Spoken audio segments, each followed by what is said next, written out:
Hello, my name is Julie Ira, and I am the Zero Waste Program Assistant for UW Recycling, and I'm a senior at the University of Washington in the program in the environment under the College of the Environment.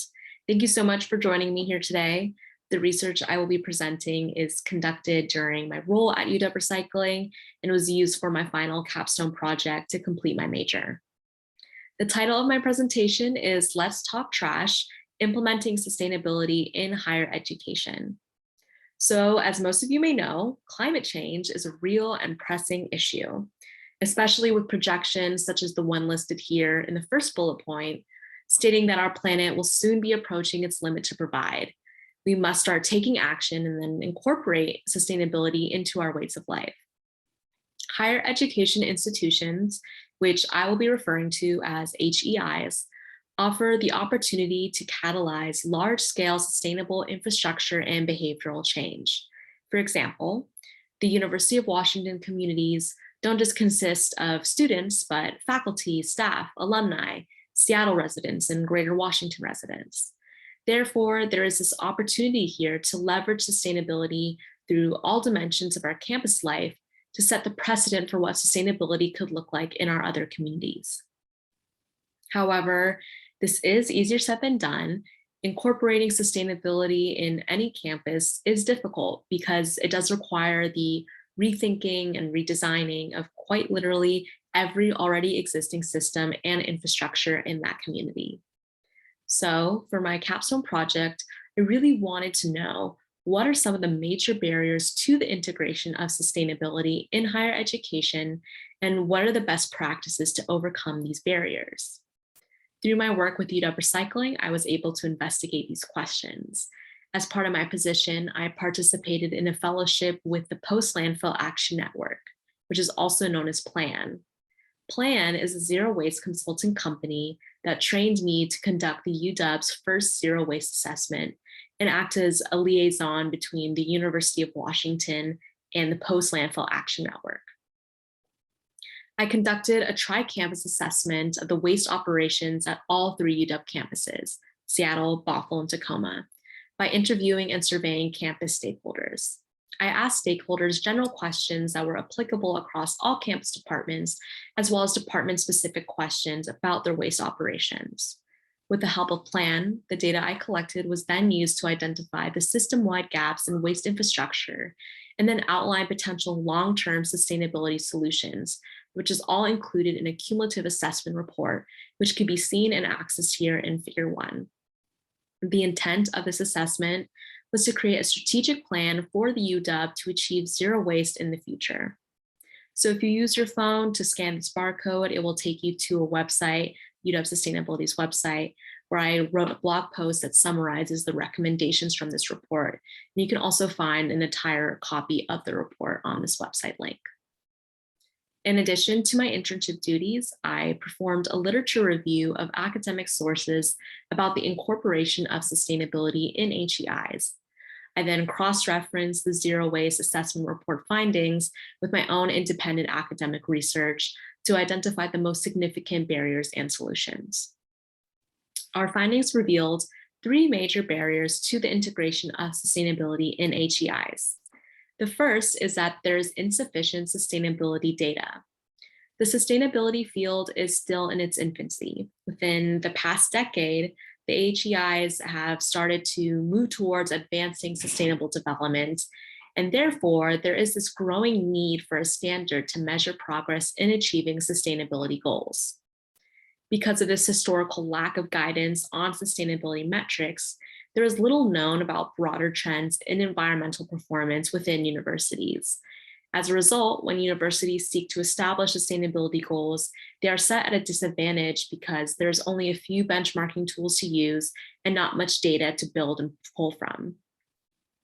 Another major barrier is the lack of communication and greenwashing.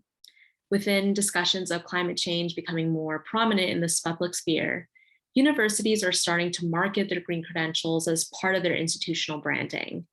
This results in a shift of focus from implementing sustainability to more about how sustainability is tied to the reputation and perceived by the public, such as potential students, can be harmful. As seen in Figure 2, there are traces of greenwashing at the University of Washington.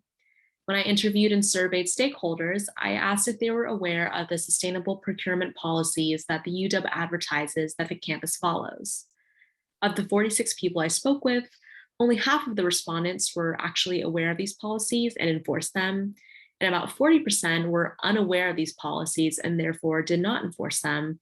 And then about 10% of the respondents were aware of the policies but did not enforce them. The third barrier is that there is little to no existing framework to support the integration of sustainability in academics across disciplines. While the University of Washington has certain academic credit requirements, there are none for sustainability or environmental related classes unless it is in your immediate field of study.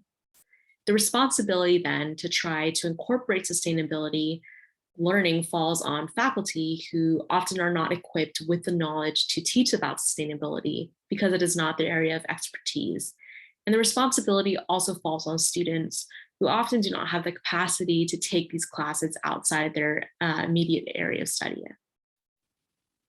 To solve these issues, there are three main best practices that we identified. The first is establishing regular assessment strategies, which allows universities to set performance baselines, identify what works and what doesn't work for their campus, and then establish mechanisms for collecting and quantifying information. The next best practice is reporting.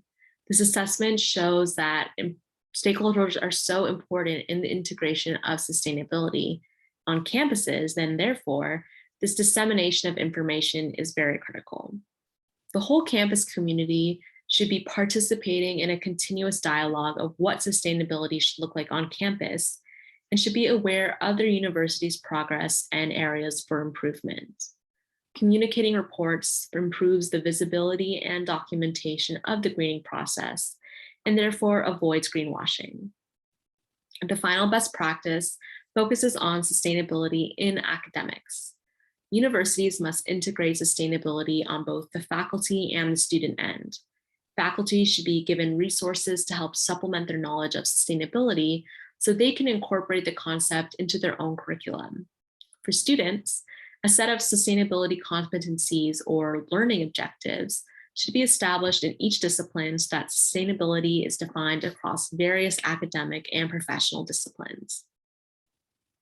So circling back to climate change and the broader issues that HEIs may face in their greening processes, we see that there are a lot of unknowns. My research and results are significant because it gives a little more context to these unknowns as well as some hope. Our goal is to reduce the UW's environmental impact, and my work will play a part in that. By speaking with our campus stakeholders, I learned in which areas the UW can improve their sustainability performance. As a result, we created a report that responds to these specific needs and helps establish a strong foundation to future zero waste goals. The zero waste assessment revealed how important stakeholders are in this journey, emphasizing that sustainability is an institution-wide and community effort. Looking ahead, some of the next steps that UW Recycling will be taking and has already been taking is performing outreach to these stakeholders that participated in my assessment. We are sharing the assessment results and recommendations with them and preparing to discuss the implementation of plans recommendations. On a broader scale, my work shows that moving towards sustainability is achievable. Sharing these first steps of the UW Zero Waste journey can inspire others to take action.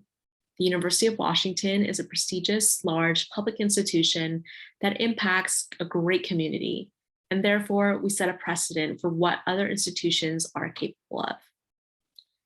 Before I conclude, I would like to thank my site supervisor, Liz, my staff supervisor, Amanda, and my faculty advisor, Gary.